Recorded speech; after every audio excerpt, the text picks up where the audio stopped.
Everyone, प्रणाम। स्वागत है आपका हमारे यूट्यूब चैनल राज जागती ब्लॉग में। उम्मीद करते हैं आप स्वस्थ होंगे, व्यस्त होंगे, मस्त होंगे।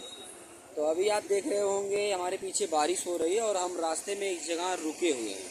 हम अपने घर से इस समय हैं 60 किलोमीटर दूर।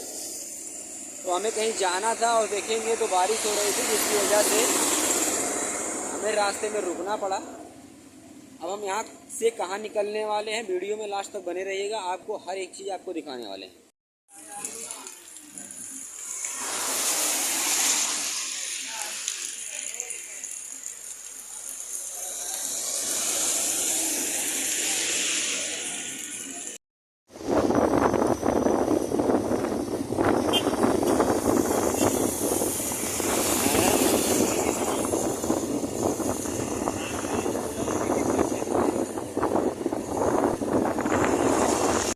आप देखेंगे तो अभी हम एक जगह बैठे हुए हैं और ये हमारी पीछे बाइक रही।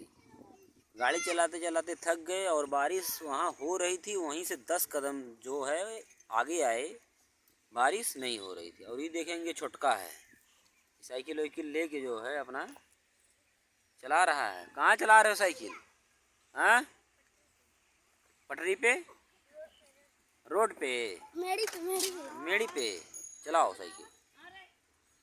तो यहीं हम बैठे हैं काफ़ी देर से और बहुत लोग जो है गांव की औरतें हैं यहाँ बैठी हुई हैं और अभी इंतज़ार कर रहे हैं। अभी थोड़ी देर बाद यहाँ से निकलेंगे।